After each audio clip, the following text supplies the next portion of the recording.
Alice in Borderland. दोस्तों ये कहानी है कुछ ऐसे लोगों की जो कि अपनी असली दुनिया से एक दूसरी दुनिया में पहुंच जाते हैं और इस दुनिया में इन्हें जिंदा रहने के लिए खेलने होंगे कई सारे ऐसे रियल लाइफ डेथ गेम जिनमें जिंदा बच पाना लगभग नामुमकिन है और अगर ये गेम नहीं खेलते तो इन्हें लेजर से मार दिया जाएगा। लेकिन आखिर कैसे हैं ये डेथ गेम और क्या इस कहानी के हीरोज इस दुनिया में सर्वाइव करके अपनी असली दुनिया में पहुंच पाएंगे? चलिए देखते हैं इस सीरीज में।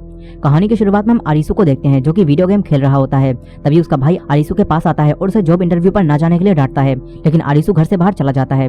इसके बाद आरिसू अपने दो दोस्तों कारुबे और छोटा से मिलता है। ये तीनों ही अपनी लाइफ से सेटिस्फाई नहीं होते और फिर यहीं रोड पर थोड़ा एंजॉय करने लगते हैं, लेकिन इनकी वजह से एक एक्सीडेंट हो जाता है। ये तीनों पुलिस से बचने के लिए स्टेशन के बाथरूम में छुप जाते हैं, मगर तभी यहाँ लाइट्स ऑफ होती हैं और ये तीनों बाहर आकर देखते हैं कि इस पूरी जगह में इन तीनों के अलावा कोई और नहीं है। ये तीनों अलग अलग होकर दूर तक लोगों को देखने जाते हैं, लेकिन इन्हें यहाँ कोई भी नहीं दिखता और देखते ही देखते रात हो जाती है और आसपास कहीं भी लाइट्स नहीं होती। ये तीनों रोड के बीच में बैठकर ये सोचने लगते हैं कि आखिर शहर के सभी लोग अचानक से कहाँ गायब हो गए। और तभी इनके सामने बिल्डिंग की स्क्रीन पर इन्हें पता चलता है कि ये तीनों एक गेम में हैं और जल्दी ही गेम स्टार्ट होने वाला है। फिर इन तीनों को एक एरो की मदद से लाइट वाले एरिया को दिखाया जाता है और ये तीनों दौड़ते हुए उस लाइट के पास आते हैं और ये एक बिल्डिंग होती है। आरिसू, कारुबे और छोटा तीनों बिल्डिंग के अंदर जाते हैं जहाँ इन तीनों को एक फोन मिलता है जो कि इन्हें गेम के बारे में बताता है, लेकिन इन तीनों को कुछ भी समझ नहीं आता। अब तभी यहाँ एक और लड़की शिबुकी भी आ जाती है जो कि उन्हीं फोनों में से एक फोन को उठाती है और फिर इन्हें बताती है कि ये गेम है और अब कोई भी इन बॉर्डरलैंड्स को पार करके गेम में एंटर करने के बाद वापस नहीं जा सकता। इसके बाद इनके साथ एक और लड़की इस गेम को ज्वाइन करती है और इन्हें एरो के जरिए स्टार्टिंग पॉइंट मिलता है, जिसके बाद ये सब गेम रूम में पहुंच जाते हैं जिसके अंदर 2 दरवाजे होते हैं और इन्हें 2 मिनट के अंदर एक सही दरवाजे को चुनकर अगले रूम में पहुंचना होगा। यहाँ वो लड़की एक गलत दरवाजा खोल देती है जिसे एक लेजर से वो मर जाती है। ये देखकर बाकी सब दूसरे दरवाजे से अगले रूम में पहुंच जाते हैं क्योंकि वही सही दरवाजा बचा था। अब इस रूम में भी 2 दरवाजे लगे होते हैं और इन्हें यहाँ से अगले रूम में पहुंचने के लिए 1 मिनट 50 सेकंड दिए जाते हैं, लेकिन अब कोई भी दरवाजे को नहीं खोलना चाहता था, जिस वजह से इन तीनों में लड़ाई होने लगती है। तभी कारुबे एक दरवाजे को खोलता है और किस्मत से ये सही दरवाजा होता है। ये सब अगले रूम में पहुंच जाते हैं। यहाँ अब आरिसू अपना दिमाग लगाता है और इस बिल्डिंग के स्ट्रक्चर और बिल्डिंग में बने रूम के पैटर्न को समझकर अपने दोस्तों और शिबुकी के साथ गेम जीतकर बिल्डिंग से बाहर आ जाता है। यहाँ इन्हें एक कार्ड मिलता है जो कि हर एक गेम जीतने पर इन्हें मिलेगा। इस कार्ड पर नंबर 3 लिखा होता है, जिसके साथ ही इन्हें इस दुनिया में रहने के लिए 3 दिन का वीजा दिया जाता है, लेकिन इन्हें समझ नहीं आता कि ये वीजा क्या है। और तभी इनके सामने एक आदमी आता है जो कि कहता है कि आज मेरा वीजा खत्म हो गया है और यहाँ एक लेजर आकर उस आदमी को मार देती है, जिससे अब ये तीनों समझ जाते हैं कि अगर इनका वीजा खत्म हो गया तो इन्हें मार दिया जाएगा। और अभी इनके पास जिंदा रहने के लिए 3 दिन है, यानी 3 दिनों तक ये जिंदा रह सकते हैं, लेकिन अगर इन्होंने ये 3 दिन खत्म होने से पहले अपना अगला गेम खेलकर वीजा नहीं बढ़वाया तो इन्हें भी लेजर से मार दिया जाएगा। फिर इसके बाद हम उसागी नाम की एक लड़की को देखते हैं जो कि इसी गेम वाली दुनिया में होती है और वो ऊंचाई पर खड़ी होकर उसी लेजर से कई लोगों को मरता हुआ देखती है, जिससे पता चलता है कि इस गेम वाली दुनिया में कई लोग फंसे हुए हैं। इसके बाद हम एक फ्लैशबैक के सीन को देखते हैं जहां हमें उसागी को दिखाया जाता है जो कि अपने डैड के साथ माउंटेन क्लाइंबिंग कर रही होती है। फिर कहानी वापस गेम वर्ल्ड में आती है जहां उसागी अपने डैड को याद कर रही थी और इस वक्त उसागी के पास भी एक विक्ट्री कार्ड होता है, यानी कि वो भी एक गेम को खेल चुकी है। अब इसके बाद हम फिर से आरिसू और बाकी सबको देखते हैं। यहाँ छोटा आरिसू को बताता है कि इस दुनिया की इलेक्ट्रॉनिक चीजें खराब कर दी गई हैं, लेकिन जो चीजें इलेक्ट्रिक नहीं है वो चल रही हैं और यहाँ काम कर रही हैं। अब ये चारों बात करते हैं और आरिसू को लगता है कि इस सबके पीछे जरूर कोई गेम मास्टर होगा जो कि इस गेम को बनाकर चला रहा है। यहाँ पिछले गेम की वजह से छोटा जख्मी हो गया था, इसलिए अब आरिसू और कारुबे शिबुकी को छोटा के पास छोड़कर इस दुनिया में जिंदा रहने के लिए वीजा को बढ़ाने का फैसला करते हैं और रात होने पर ये दोनों गेम खेलने जाते हैं। ये दोनों एक गेम अरीना में पहुंचते हैं और यहाँ और भी ज्यादा लोग गेम खेलने आए होते हैं, जिसमें उसागी भी शामिल होती है। यहीं हम एक आदमी अगुनी को भी देखते हैं जो कि काफी स्ट्रांग होता है और इसी गेम में एक चालाक लड़का चीशिया भी होता है। इसके बाद गेम स्टार्ट होता है और इस गेम का विक्ट्री कार्ड 5 ऑफ स्पेड होता है। यहाँ एक आदमी आरिसू और कारुबे को बताता है कि ट्रम्प कार्ड के हर एक मार्क का अलग अलग मतलब होता है। स्पेड का मतलब है ताकत का गेम, और इसी तरह अगर क्लब कार्ड हो तो उस गेम में टीम की लड़ाई होगी और डायमंड कार्ड हो तो माइंड गेम होगा। फिर वो आदमी कहता है कि सबसे खतरनाक गेम हार्ट के कार्ड के लिए होता है क्योंकि उसमें दिलों और इमोशंस के साथ खेला जाता है। अब इसके बाद इन्हें गेम के बारे में पता चलता है और इस गेम का नाम टैग होता है और इस गेम में इन्हें अपने आप को टैगर से बचाना होगा और अपने लिए सेफ जोन को ढूंढना होगा। इस सब को करने के लिए इन्हें 20 मिनट दिए जाते हैं और 20 मिनट के अंदर इन्होंने अगर सेफ जोन नहीं ढूंढा तो इस पूरी बिल्डिंग को बम से उड़ा दिया जाएगा। ये जानकर अब सभी लोग पूरी बिल्डिंग में फैलकर सेफ जोन को ढूंढने लगते हैं। यहाँ वही लड़का चीशिया बड़ा ही कॉन्फिडेंट होता है और बिल्डिंग के टॉप फ्लोर पर जाकर खड़ा हो जाता है, जिसके बाद 20 मिनट का टाइम स्टार्ट होता है और टैगर यहाँ आ जाता है। टैगर भी एक ह्यूमन होता है, लेकिन इसने मास्क पहना होता है और इसके पास गन भी होती है। टैगर के सामने जो भी प्लेयर आता है वो उसे गन से शूट कर देता है। सभी लोग उस टैगर से बचकर सेफ जोन को ढूंढ रहे होते हैं। आरिसू कारुबे से कहता है कि हमें इस बिल्डिंग में ऐसा रूम ढूंढना होगा जिसका दरवाजा लॉक ना हो।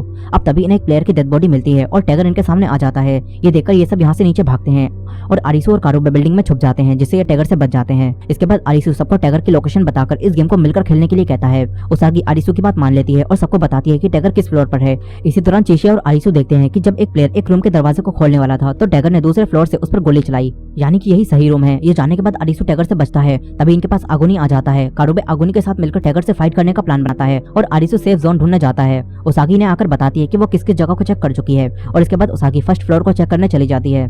आरिसु फिर से उसी रूम के पास आता है और चीशिया भी यहाँ आ जाता है और फिर ये दोनों इस रूम के अंदर जाते हैं, लेकिन यहाँ भी एक टैगर छुपा होता है। चीशिया, आरिसु और उसागी मिलकर काम करते हैं और इस टैगर को रोककर सेफ जोन में लगे दोनों बटन को एक साथ दबा देते हैं, जिससे गेम यहीं खत्म हो जाता है और जिंदा बचे सभी प्लेयर्स इस गेम में जीत जाते हैं। फिर ये सब देखते हैं कि टैगर तो एक लेडी थी और उस लेडी के हारने के बाद उसकी यहाँ डेथ हो जाती है। दूसरी तरफ जिस टैगर से कारुबे और आगुनी फाइट कर रहे थे वो भी मर जाता है और इसे देखकर आगुनी और कारुबे समझ जाते हैं कि ये भी गेम खेल रहे थे, लेकिन इस गेम में हम जीते इसलिए इन्हें मार दिया गया। अब यहीं मरे हुए प्लेयर के पास से कारुबे को एक डिवाइस मिलता है जिसमें से कोई कह रहा होता है कि बीच पर वापस लौट जाओ, वहीं सारे सवालों के जवाब मिलेंगे। वहीं दूसरी तरफ आरिसु इस बात के गिल्ट में होता है कि वो लेडी उसकी वजह से मर गई, लेकिन उसागी उससे कहती है कि सभी को गेम खेलने के लिए मजबूर किया गया है और जिंदा रहने के लिए हमें ये सब करना पड़ेगा। जिसके बाद उसागी यहाँ से चली जाती है और फिर इस बिल्डिंग की लाइट्स ऑफ हो जाती हैं क्योंकि गेम खत्म हो चुका है। लेकिन चीशिया उसी रूम में होता है और उसे टैगर के पास से एक पेज मिलता है जिस पर कहीं जाने का मैप बना होता है। फिर आरिसु और कारुबे वापस छोटा और शिबुकी के पास आते हैं। कारुबे यहाँ सबको उस मैसेज के बारे में बताता है और कहता है कि हमें बीच ढूंढना होगा, लेकिन यहाँ एक प्रॉब्लम आ जाती है क्योंकि छोटा का पैर अब भी जख्मी था और शिबुकी और छोटा दोनों का वीजा आज खत्म हो रहा था, इसलिए सब पहले गेम खेलकर वीजा बढ़ाने का फैसला करते हैं और रात होने पर गेम खेलने के लिए गेम अरीना को ढूंढते हैं। इसके बाद इन्हें गेम अरीना मिल जाती है और ये चारों गेम में एंटर करते हैं, लेकिन इन चारों के अलावा इस गेम अरीना में और कोई नहीं होता। इन चारों को एक एक हेडसेट मिलता है जिसे ये चारों पहन लेते हैं, जिसके बाद गेम शुरू होता है और ये गेम 7 ऑफ हार्ट कार्ड के लिए होता है, यानी इस गेम में इनके इमोशंस के साथ खेला जाएगा। फिर इन्हें इस गेम के बारे में बताया जाता है और इस गेम में इन चारों में से एक भेड़िया होगा और 3 भेड़ होंगे और गेम में 15 मिनट के बाद सारे भेड़ों के गले में लगे कॉलर बम को फोड़कर उन्हें मार दिया जाएगा और आखिर में सिर्फ भेड़िया ही जिंदा बचेगा। ये सुनकर ये सभी शॉक्ड हो जाते हैं क्योंकि इस गेम में इन चारों में से सिर्फ एक ही बच सकता है। अब यहाँ सबसे पहले छोटा भेड़िया बनता है, लेकिन जब छोटा आरिसु के साथ आई कांटेक्ट करके आंखों को बंद करता है तो आरिसु भेड़िया बन जाता है और ऐसा ही जब आरिसु कारुबे के साथ करता है तो कारुबे भेड़िया बन जाता है। शिबुकी समझ जाती है कि टाइम खत्म होने तक इस गेम में भेड़िए को छुपकर रहना है, इसलिए शिबुकी कारुबे को धोखा देकर खुद भेड़िया बन जाती है और छुपने के लिए भाग जाती है। कारुबे उसे मारने के लिए उसके पीछे जाता है और शिबुकी को पकड़ लेता है, जिसके बाद कारुबे भेड़िया बन जाता है। मगर तभी आरिसु कारुबे के सामने आता है और अब आरिसु भेड़िया बन जाता है। आरिसु सबसे कहता है कि हमें शांत होकर मिलकर बचने का रास्ता ढूंढना होगा, लेकिन अब यहाँ ये चारों जिंदा रहने के लिए आपस में ही लड़ने लगते हैं। ये देखकर आरिसु भागता है, लेकिन शिबुकी और कारुबे आरिसु को ढूंढ लेते हैं। तभी छोटा शिबुकी को पकड़ लेता है, लेकिन कारुबे आरिसु का पीछा करता है। आरिसु छुपकर उस हेडसेट को खोलने की कोशिश करता है, लेकिन अब आरिसु कुछ भी नहीं कर पा रहा होता और अब यहाँ ये चारों उस हेडसेट की मदद से आपस में बात करते हैं और फिर ये तीनों अपनी दोस्ती और अपने पुराने अच्छे पलों को याद करने लगते हैं। और अब आरिसु कारुबे और छोटा को भेड़िया बनाने के लिए उन्हें ढूंढने लगता है क्योंकि वो अपने दोस्तों को मरने नहीं देना चाहता था। लेकिन अब कारुबे और छोटा आरिसु को इस गेम में जिताने का फैसला करते हैं और आरिसु से छुप जाते हैं। आरिसु इन तीनों को ढूंढ रहा होता है, लेकिन अब ये तीनों अपनी लाइफ को सैक्रिफाइस करके आरिसु को बचाने का फैसला कर लेते हैं, जिसके बाद टाइम खत्म होता है और आरिसु को छोड़कर बाकी तीनों के गले में लगे कॉलर बम को फोड़ दिया जाता है और इन तीनों की यहाँ डेथ हो जाती है। ये देखकर आरिसु को काफी दुख होता है, वो चीख चीख कर रोने लगता है। अब इसके कुछ समय बाद हम फिर से उसागी को देखते हैं जो कि अपने लिए खाने का सामान ले जा रही होती है। तभी रोड के बीच में उसागी को आरिसु मिलता है। उसागी उसे पहचान लेती है और उससे कहती है कि क्या तुम्हें नहीं जीना, जिस पर आरिसु कहता है कि वो मरना चाहता है। उसागी यहाँ से चली जाती है। यहाँ उसागी काफी अच्छे से सर्वाइव कर रही होती है, लेकिन उसागी को एक बार फिर से आरिसु दिखता है जो कि अपने दोस्तों को खोने के बाद अब भी दुखी होकर वहीं पड़ा होता है। उसागी जब आरिसु को देखती है तो उसे अपना पास्ट याद आता है, जब उसागी भी अपने डैड को खोने के बाद इसी तरह मरना चाहती थी। इसलिए अब उसागी आरिसु को अपने साथ ले आती है। आरिसु को जब होश आता है तो उसागी उसे खाना खाने के लिए देती है, लेकिन आरिसु गिल्ट में होता है कि उसकी वजह से उसके दोस्तों की जान चली गई और अब आरिसु भी मरना चाहता है। उसागी आरिसु को अपनी जिंदगी के उन्हीं पलों के बारे में बताती है जब वो भी इसी तरह मरना चाहती थी, लेकिन फिर उसागी आरिसु से कहती है कि मरना तो है ही, क्या पता अगले गेम में या वीजा खत्म होने पर हम मर जाएं। इसके बाद आरिसु खाना खा लेता है और फिर उसागी उसे उठकर गेम खेलने के लिए कहती है। उसागी यहाँ आरिसु को उस टैगर गेम के बारे में बताती है और कहती है कि उस गेम में तुम्हारी लोकेशन बताने की वजह से मेरी जान बच गई थी, इसलिए उसागी कहती है कि मैं नहीं चाहती कि तुम यहाँ मर जाओ। जिसके बाद आरिसु दोबारा उठ जाता है और आरिसु को एक नया साथी मिल जाता है और अब रात में आरिसु और उसागी अगले गेम में जाते हैं। इस गेम अरीना में इन्हें एक बस मिलती है। ये दोनों उसके अंदर आ जाते हैं और अपना फोन ले लेते हैं। इस बस में 3 लोग पहले ही गेम खेलने के लिए बैठे होते हैं। ये तीनों दोस्त होते हैं और इनमें से एक लड़के का पैर जख्मी भी होता है, उसे भी छोटा की तरह गेम में चोट लग गई थी। अब इसके बाद गेम स्टार्ट होता है और इस गेम का नाम डिस्टेंस यानी दूरी होता है और दिए गए समय में इन तीनों को लक्ष्य तक पहुंचना होगा। ये सब समझ जाते हैं कि इन्हें रोड पर दौड़कर लक्ष्य को ढूंढना होगा। यहाँ उन तीनों लड़कों में से एक लड़का इस बस को चलाने की कोशिश करता है, लेकिन इस बस को चलाने के लिए इसमें फ्यूल नहीं होता और फिर ये देखते हैं कि इनकी दूरी अभी 0 है, इसलिए ये सब दौड़ने का फैसला करते हैं। लेकिन इन तीनों लड़कों में से जिसका पैर जख्मी था वो दौड़ नहीं सकता था, इसलिए वो यहीं रहकर अपने दोस्तों को आगे जाने के लिए कहता है। जिसके बाद आरिसु, उसागी और बाकी दोनों लड़के यहाँ से आगे दौड़ना शुरू कर देते हैं और काफी देर तक दौड़ने के बाद ये देखते हैं कि इनकी दूरी बढ़ रही है और बहुत देर तक दौड़ने की वजह से ये सब काफी थक जाते हैं, मगर फिर इनके सामने एक पैंथर आ जाता है जो कि इन पर हमला कर देता है। यहाँ ये चारों उस पैंथर से बचते हैं, लेकिन वो पैंथर यहाँ इनके एक साथी को मारकर खाने लगता है। ये देखकर बाकी तीनों यहाँ से बचकर भाग जाते हैं और पैंथर से काफी दूर आ जाते हैं। फिर इन तीनों को पुरानी मोटरसाइकिल मिलती है जो कि पुराने समय की होती है और इसके अंदर वो फ्यूल होता है जिसकी मदद से ये बस को चला सकते हैं। ये देखकर आरिसु मोटरसाइकिल को बस तक ले जाने का फैसला करता है ताकि वो उस जख्मी लड़के को बचा सके, और फिर उसागी के साथ वो दूसरा लड़का लक्ष्य को ढूंढने आगे जाता है। ये दोनों मिलकर रोड के एंड तक पहुंच जाते हैं और यहीं रुककर आरिसु के यहाँ आने का इंतजार करने लगते हैं। दूसरी तरफ आरिसु मोटरसाइकिल को लेकर पैंथर से बचते हुए वापस बस तक पहुंच जाता है,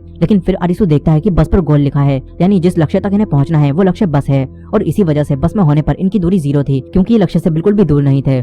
वहीं दूसरी तरफ उसागी और वो लड़का यहाँ बैठकर आरिसु के यहाँ आने का इंतजार कर रहे होते हैं, मगर अब यहाँ टाइम खत्म होता है और अब यहाँ पानी आने लगता है। ये देखकर ये दोनों यहाँ से वापस भागते हैं, लेकिन अब वो लड़का पानी में बह जाता है। उसागी बचकर भाग रही होती है और तभी आरिसु यहाँ बस लेकर आ जाता है और उसागी बस के अंदर आ जाती है, जिससे ये तीनों डूबने से बच जाते हैं। और फिर इन तीनों को होश आता है और ये तीनों जिंदा बच गए होते हैं और इन्होंने इस गेम को जीत लिया होता है और इससे इनका वीजा बढ़ जाता है। यहाँ वो लड़का जिसका पैर जख्मी होता है वो इन्हें अकेला छोड़कर चला जाता है। फिर आरिसु उसागी को उसी मैसेज के बारे में बताता है और कहता है कि उन्हें बीच ढूंढना होगा, जिसके बाद आरिसु और उसागी बीच को ढूंढने के लिए निकल जाते हैं। और इसके बाद ये दोनों एक ऐसी जगह को ढूंढते हैं जहाँ लाइट्स होती हैं और यहाँ कई सारे लोग रह रहे होते हैं। यहाँ कुछ लोग इन दोनों को पकड़ लेते हैं और फिर इनकी आंखें खुलती हैं तो ये दोनों एक हॉल में होते हैं जहाँ कई सारे लोग इनके सामने खड़े होते हैं। और इसके बाद यहाँ इनका लीडर आता है जिसे यहाँ सब लोग टोपी वाला कहते हैं। ये सभी लोग भी इसी दुनिया में आरिसु की तरह फंसे होते हैं और जिंदा रहने के लिए गेम को खेलते हैं। टोपी वाला इन्हें बताता है कि हम सभी लोगों ने मिलकर यहाँ उन लोगों के लिए रहने की जगह बनाई है जो कि यहाँ आकर फंस गए हैं। फिर टोपी वाला कहता है कि यहाँ बीच पर रहने वाले सभी लोग हमारे लिए गेम खेलकर कार्ड को इकट्ठा करते हैं ताकि वो सब यहाँ से बाहर निकल सकें। लेकिन टोपी वाला इन्हें बताता है कि जिसके पास भी सारे कार्ड होंगे वही यहाँ से असली दुनिया में जा सकता है, और टोपी वाला यहाँ का लीडर है इसलिए वो सबसे पहले अपनी असली दुनिया में जाएगा। फिर टोपी वाला आरिसु और उसागी को भी बीच के लोगों में शामिल कर लेता है और उन्हें अपने लिए गेम खेलकर कार्ड लाने के लिए कहता है। टोपी वाला आरिसु और उसागी दोनों के जीते हुए कार्ड को ले लेता है और आरिसु और उसागी दोनों का वीजा ही आज खत्म हो रहा होता है, इसलिए ये दोनों बीच के लोगों के साथ मिलकर गेम खेलने के लिए तैयार हो जाते हैं। इसके बाद टोपी वाला रात में सभी बीच के लोगों को ग्रुप में बांटकर गेम अरीना में गेम खेलने के लिए भेजता है। कई सारे लोग गेम खेलने जाते हैं, कुछ मर जाते हैं तो कई सारे लोग गेम को जीत जाते हैं। आरिसु और उसागी भी अलग अलग गेम में भाग लेते हैं और दोनों ही अपने गेम को जीत लेते हैं। आरिसु टोपी वाला के एक साथी के साथ गेम में गया होता है जिसका नाम आन होता है। आन आरिसु को परखती है कि क्या आरिसु बीच के लोगों में शामिल होने लायक है या नहीं, और इसलिए आन सब जानते हुए भी आरिसु को अकेले ही गेम को सॉल्व करने के लिए कहती है। आरिसु भी अपनी समझदारी से समय खत्म होने से पहले ही गेम को पूरा कर देता है, जिससे इन सभी की जान बच जाती है। इसके बाद गेम में जीते हुए सभी लोग वापस बीच पर आते हैं। फिर यहाँ हमें पता चलता है कि इस बीच पर लोग 2 भागों में बटे हुए हैं। कुछ लोग अगुनी के साथ हैं जिसे हमने पहले भी देखा था और वो इसी बीच पर रहता है, और अगुनी के साथ जो भी लोग होते हैं उन सभी के पास हथियार हैं, लेकिन टोपी वाला और उसे सपोर्ट करने वाले लोग ज्यादा पावरफुल हैं और अगुनी को टोपी वाला की बात माननी पड़ती है। अब यहाँ अगुनी के लोग आरिसु से लड़ने लगते हैं, तभी टोपी वाला यहाँ आकर अगुनी से सबको रोकने के लिए कहता है और वो सब अगुनी की बात मानते हैं, इसलिए रुक जाते हैं। इसके बाद टोपी वाला समझ चुका था कि आरिसु बहुत समझदार है, इसलिए टोपी वाला आरिसु को बीच के खास सदस्यों में शामिल कर लेता है। फिर खास सदस्यों को मीटिंग में बुलाया जाता है। चीशिया भी इसी बीच पर रहता है और वो भी खास सदस्यों में शामिल होता है। इसके बाद ये सब जीते हुए कार्ड को देखते हैं और इन्हें पता चलता है कि फेस कार्ड को छोड़कर इन्हें बस 10 ऑफ हार्ट का कार्ड चाहिए, लेकिन उसे जीतना आसान नहीं है और ये अब तक किसी भी गेम में नहीं आया है। और अब यहाँ टोपी वाला का वीजा खत्म होने वाला होता है, इसलिए अब वो अगले गेम में हिस्सा लेने का फैसला करता है। अगले दिन उसागी आरिसु के पास आती है, जिसके बाद ये दोनों मिलकर ये पता करने की कोशिश करते हैं कि आखिर सभी लोग यहाँ से कहाँ गायब हो गए हैं, लेकिन किसी को भी कुछ भी नहीं पता होता। इसी बीच आरिसु एक सुनसान जगह को देखता है और उसे पता चलता है कि अगुनी के आदमी जिनके पास हथियार हैं वो यहाँ गद्दारी करने वाले लोगों को मार रहे हैं। और फिर यहाँ चीशिया अपनी दोस्त के साथ आकर इस बारे में आरिसु को सब कुछ बताता है। यहाँ चीशिया टोपी वाला से कार्ड को चुराने का प्लान बना रहा होता है। चीशिया आरिसु और उसागी को अपने साथ इस प्लान में शामिल कर लेता है और फिर ये चारों मिलकर प्लान बनाते हैं कि ये कार्ड को कैसे चुराएंगे। और इसके बाद रात में टोपी वाला गेम में हिस्सा लेने जाता है, लेकिन फिर इन सबको वो मरा हुआ मिलता है। ये जानकर ये सभी खास मेंबर्स को मीटिंग में बुलाते हैं, जहाँ इन सबके सामने टोपी वाला की डेड बॉडी होती है और टोपी वाला को गोली लगी थी जिस वजह से वो मर गया। अब यहाँ ये सब डिसाइड करते हैं कि टोपी वाला की डेथ के बारे में ये बाहर बीच पर किसी को भी नहीं बताएंगे, लेकिन फिर ये सब सोचते हैं कि अगला लीडर कौन बनेगा। और यहाँ अगुनी के साथ ही सभी को मारने की धमकी देकर अगुनी को नया लीडर बनवाते हैं। फिर अगुनी को जीते हुए सभी कार्ड जिस तिजोरी में रखे हैं उसका पासवर्ड दिखाया जाता है। इसके बाद अगुनी सभी लोगों के सामने अपनी स्पीच देता है और इस वक्त बीच के सभी लोग वहीं मौजूद होते हैं, इसलिए चीशिया, उसकी दोस्त और उसागी हर तरफ नजर रखते हैं और आरिसु कार्ड को चुराने के लिए लीडर के रूम में जाता है। यहाँ उसे तिजोरी मिल जाती है, लेकिन फिर चीशिया आरिसु को डबल क्रॉस करके उसे पकड़वा देता है, क्योंकि वो जानता था कि जो तिजोरी आरिसु ने ढूंढी है उसमें कार्ड्स नहीं है। और यहाँ चीशिया देखता है कि कार्ड्स चोरी होने की बात पर अगुनी की नजर एक पेंटिंग की तरफ गई है, यानी कि कार्ड जिस तिजोरी में रखे हैं वो उस पेंटिंग के पीछे है। अब यहाँ निरागी आरिसु को मारकर एक रूम में ले जाकर बांध देता है, और क्योंकि कल आरिसु का वीजा खत्म हो जाएगा और अगर वो यहीं बंधा रहा तो वीजा खत्म होने पर लेजर आकर आरिसु को मार देगी, इसलिए अब निरागी आरिसु को यहीं बांधकर कमरे में बंद करके चला जाता है। इसके बाद निरागी उसागी को पकड़कर अपने रूम में ले जाता है और अब रात होने पर चीशिया अपनी दोस्त के साथ मिलकर उन कार्ड को चुरा लेता है और फिर ये दोनों इस बीच से जाने लगते हैं। लेकिन अब ये पूरा बीच गेम अरीना बन जाता है और जितने भी लोग इस बीच पर होते हैं वो ऑटोमेटिकली इस गेम में पार्टिसिपेट कर चुके होते हैं और ये गेम 10 ऑफ हार्ट कार्ड के लिए होता है। ये जानकर ये सभी लोग आकर अपने अपने फोन को उठाते हैं और उसागी, चिशिया और आगुनी सभी लोग यहाँ आ जाते हैं और यहाँ इन्हें एक लड़की मोमोका की डेड बॉडी मिलती है। फिर इन्हें पता चलता है कि ये गेम विच हंट गेम है और इसी बीच पर एक विच है जिसने इस लड़की को मारा है और इन्हें इस गेम को खत्म करने के लिए उस विच को ढूंढकर आग में जलाना होगा और वो विच एक इंसान है और इन्हीं लोगों में से कोई एक है। इन्हें बताया जाता है कि विच लड़का या लड़की कोई भी हो सकता है। इसके बाद इन्हें इस गेम में जीतने के लिए 2 घंटे दिए जाते हैं। अब यही बीच के सभी लोगों को पता चल जाता है कि टोपी वाला की डेथ हो गई है, लेकिन फिर आन सबसे कहती है कि टोपी वाला का मर्डर हुआ है क्योंकि जो गोली उसके शरीर में लगी थी वो इसी बीच के हथियारों की है। तभी एक लड़की कहती है कि हो सकता है कि जिस विच ने मोमोका को मारा हो उसी ने टोपी वाला को भी मारा होगा। लेकिन तभी निरागी का एक साथी जिसे लास्ट बॉस कहते हैं वो आकर उस लड़की को मार देता है और अब अगुनी अपने सभी साथियों से बाकी सबको मारकर आग में जला देने के लिए कहता है। ये जानकर निरागी और उसके दोस्त सभी लोगों को मारने में लग जाते हैं और यहाँ भगदड़ मच जाती है। सभी लोग अगुनी के लोगों से अपनी जान बचाकर भाग रहे होते हैं क्योंकि उनके पास कोई भी हथियार नहीं होता। दूसरी तरफ निरागी और उसके साथियों के पास लोगों को मारने के लिए हथियार होते हैं और वो लोगों को मारकर उनकी डेड बॉडीज को आग में जला रहे होते हैं। आगुनी आग के पास ही खड़ा होता है। वहीं उसागी आरिसु को बचाने के लिए कुछ लोगों के साथ मिलकर उसे ढूंढ रही होती है। दूसरी तरफ चिशिया अपनी दोस्त क्यूना के साथ कंट्रोल रूम में से सबको देख रहा होता है। तभी क्यूना एक अंधेरे कमरे में किसी को नोटिस करती है, इसलिए क्यूना उस रूम में जाती है। लेकिन यहाँ आन उस चाकू पर से उस विच के फिंगरप्रिंट्स को पता लगाने के लिए कुछ सामान ढूंढ रही होती है। आन यहाँ क्यूना को अपनी मदद करने के लिए कहती है। वहीं लास्ट बॉस बिल्डिंग में आग लगाकर क्यूना और आन को मारने के लिए इनके सामने आता है। क्यूना लास्ट बॉस को रोकती है और आन जाकर उस चाकू पर किसके फिंगरप्रिंट्स हैं ये पता लगाकर विच कौन है ये पता लगाने की कोशिश करती है। वहीं चिशिया जाकर निरागी से फाइट करता है और उसे आग से जला देता है, जिसके बाद निरागी नीचे गिर जाता है लेकिन वो मरता नहीं। क्वीना लास्ट बॉस से फाइट कर रही होती है और क्वीना असली दुनिया में कुंफू सीखी हुई थी, इसलिए क्वीना लास्ट बॉस को मार देती है। वहीं दूसरी तरफ उसागी आरिसु को ढूंढ लेती है और उसे आजाद कराती है। इसके बाद उसागी आरिसु को गेम के बारे में सब कुछ बताती है और फिर आरिसु गेम मास्टर की तरह सोचकर ये पता लगाने की कोशिश करता है कि आखिर विच कौन है। इसी दौरान हमें आगुनी को दिखाया जाता है और अब हमें पता चलता है कि आगुनी और टोपी वाला असली दुनिया में अच्छे दोस्त थे। वहीं दूसरी तरफ आन को पता चल जाता है कि उस चाकू पर किसके फिंगरप्रिंट्स हैं, यानी वो जान जाती है कि विच कौन है। आन ये बात बताने सबको जाती है मगर तभी यहाँ आगुनी का एक आदमी आकर आन को मारता है जिससे वो बेहोश हो जाती है और वहीं गिर जाती है। वहीं आरिसु को भी अब समझ आ जाता है कि विच कौन है, इसलिए अब आरिसु सबके साथ आगुनी के पास आता है और आगुनी सभी लोगों को मार रहा होता है। आरिसु उसे रोककर कहता है कि जब ये सब कुछ हुआ तुमने मुझे कमरे में बंद कर दिया था, यानी मैं विच नहीं हो सकता और अगर तुम भी विच नहीं हो तो मेरा साथ दो। लेकिन ये सुनकर आगुनी आरिसु को मारने लगता है और सबसे कहता है कि मैं ही विच हूँ। ये सुनकर सभी लोग गन आगुनी की तरफ कर लेते हैं। आगुनी भी सबसे कहता है कि मुझे मार दो, जैसे कि वो किसी चीज के गिल्ट में हो। और ये देखकर आरिसु समझ जाता है कि क्योंकि ये गेम दिल के कार्ड के लिए है इसलिए आगुनी विच नहीं हो सकता, बल्कि वो पहले ही गिल्ट में है और इमोशनल होकर ऐसा कह रहा है। फिर आरिसु समझ जाता है कि आगुनी ने ही टोपी वाला को मारा है और आरिसु कहता है कि तुम टोपी वाला के अच्छे दोस्त हो गए और इस बीच को निरागी और उसके दोस्तों से बचाने के लिए ही तुमने टोपी वाला के साथ रंजिश होने का दिखावा किया ताकि तुम निरागी और उसके दोस्तों के लीडर बन जाओ और उन्हें अपनी बात मनवा सको ताकि निरागी और उसके दोस्त इस बीच पर तबाही न मचाएं। इसके बाद आरिसु आगुनी से पूछता है कि तुमने टोपी वाला को क्यों मारा, जिसके बाद हम पास्ट का एक सीन देखते हैं और हमें पता चलता है कि आरिसु ने जो कुछ भी समझा है वो सब सच है। लेकिन टोपी वाला शुरू से ही लोगों को झूठ बोलकर यहाँ रखता है क्योंकि सारे कार्ड्स की मदद से कोई भी बाहर निकल सकता है या नहीं ये टोपी वाला को भी पता नहीं था और टोपी वाला के सच के बारे में सिर्फ आगुनी ही जानता था और टोपी वाला किसी भी हाल में इस बीच को बनाना चाहता था क्योंकि इस बीच को बनाना उसका सपना था। और अब हमें उसी दिन के सीन को दिखाया जाता है जब टोपी वाला गेम खेलने गया था और हमें पता चलता है कि वहाँ आगुनी भी था और आगुनी यहाँ टोपी वाला से कहता है कि तुम्हें इस बीच को खत्म करना होगा क्योंकि आगुनी अब निरागी और उसके दोस्तों को और ज्यादा दिनों तक कंट्रोल में नहीं रख सकता। लेकिन टोपी वाला किसी भी हाल में इस बीच का किंग बना रहना चाहता था और आगुनी की इस बात से टोपी वाला उसे गद्दार मानकर उसे शूट करने वाला होता है और अपने आप को बचाने के लिए ही आगुनी ने टोपी वाला को शूट किया है और आगुनी अपने दोस्त की मौत की गिल्ट की वजह से ही बीच पर सभी लोगों को मार रहा है। आगुनी को लगता है कि बीच के लोगों की वजह से ही टोपी वाला ऐसा बन गया था और बीच के लोग ही उसकी मौत के जिम्मेदार हैं। इसी वजह से आगुनी अब सभी लोगों को मार देना चाहता है और इसी मौके का फायदा उठाकर गेम मास्टर ने 10 ऑफ हार्ट कार्ड का गेम यहाँ रखा है। अब यहाँ आरिसु ने पूरी मिस्ट्री को सॉल्व कर लिया होता है और वो सबसे कहता है कि विच खुद मोमोका ही होगी, उसने अपने आप को खुद ही मारा होगा। लेकिन आगुनी इमोशनल होकर सबसे कह रहा होता है कि मैं ही विच हूँ और ये कहकर आगुनी सबको मारने लगता है ताकि सब लोग मिलकर उसे मार दें। ये देखकर आरिसु की एक साथी आरिसु से कहती है कि मैं आगुनी को थोड़ी देर के लिए रोक सकती हूँ, लेकिन इतने समय में तुम्हें सबको बचाने के लिए मोमोका की डेड बॉडी को आग में जलाना होगा। जिसके बाद वो लड़की सबसे चीखकर कहती है कि मैं इस गेम की डीलर हूँ और तभी एक लेजर आकर उस लड़की को मार देती है, जो देखकर यहाँ सभी लोग रुक जाते हैं। और तभी यहाँ क्वीना आन के साथ आती है और आन सबको बताती है कि इस चाकू पर उल्टी पकड़ के निशान है, यानी मोमोका ने खुद को अपने आप ही मारा है। ये सुनकर सबको लगने लगता है कि मोमोका ने ही अपने आप को मारकर आखिरी गेम स्टार्ट किया होगा और ये लड़की जो कि कह रही थी कि वो गेम डीलर है जरूर कुछ जानती होगी, तभी तो सच सामने आने से पहले ही लेजर से मर गई। फिर इन सबको लगने लगता है कि जरूर कोई और है जो कि इन्हें कंट्रोल कर रहा था। अब तभी यहाँ निरागी भी आ जाता है जो कि अब भी जिंदा होता है और निरागी सबको गन से शूट करके मारने लगता है। उसागी उसे रोकने की कोशिश करती है लेकिन अब निरागी उसागी और आरिसु दोनों को शूट करने वाला होता है, मगर तभी इनके सामने आगुनी आ जाता है और गोली आगुनी के लगती है। लेकिन आगुनी निरागी को पकड़कर अपने साथ आग में ले जाता है। जिसके बाद इन दोनों का क्या होता है ये हमें नहीं बताया जाता और ये देखकर सभी लोग तुरंत मोमोका की डेड बॉडी को उठाते हैं और आग में जला देते हैं, जिससे अब ये गेम खत्म होता है और जिंदा बचे हुए सभी लोग गेम में जीत जाते हैं। और फिर इन्हें आखिरी नंबर कार्ड मिलता है और चीशिया आकर इस कार्ड को उठा लेता है। इसी बीच आरिसु को उस लड़की जो कि कह रही थी कि वो गेम डीलर है, उसके पास से आरिसु को एक फोन मिलता है जिसमें एक वीडियो रिकॉर्ड हो रही होती है। और फिर सब खत्म होने के बाद आरिसु उसागी के साथ उस फोन में रिकॉर्डेड वीडियो को देखता है और इस वीडियो से आरिसु को पता चलता है कि मोमोका और वो लड़की दोनों ही किसी के कहने पर मजबूर होकर कुछ लोगों के साथ मिलकर गेम को बनाती थी। फिर इसके बाद मोमोका और वो लड़की इस वीडियो में एक खुफिया जगह को दिखाती हैं जिसमें कई सारे लोग बैठे होते हैं। और ये वीडियो देखने के बाद आरिसु उसागी के साथ उसी खुफिया जगह पर जाता है, लेकिन अब यहाँ कोई भी जिंदा नहीं होता। जितने भी लोग यहाँ होते हैं उन्हें लेजर से मारा गया होता है। अब तभी यहाँ इनके सामने चीशिया अपनी दोस्त कुइना के साथ आ जाता है।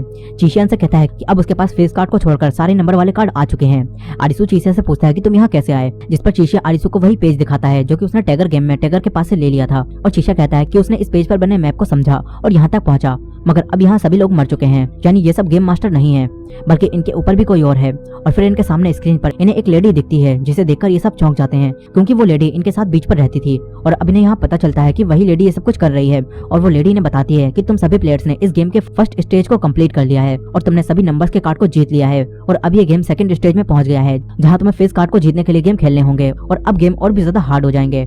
और इसी एंडिंग के साथ एलिस इन बॉर्डरलैंड का सीजन 1 यहीं खत्म हो जाता है। तो दोस्तों ये थी एलिस इन बॉर्डरलैंड के सीजन 1 की फुल स्टोरी। आई होप कि आपको ये स्टोरी पसंद आई होगी। वीडियो पसंद आई हो तो वीडियो को लाइक करना मत भूलिएगा और चैनल पर नए हो तो चैनल को सब्सक्राइब कर लीजिए। मिलता है नेक्स्ट वीडियो में।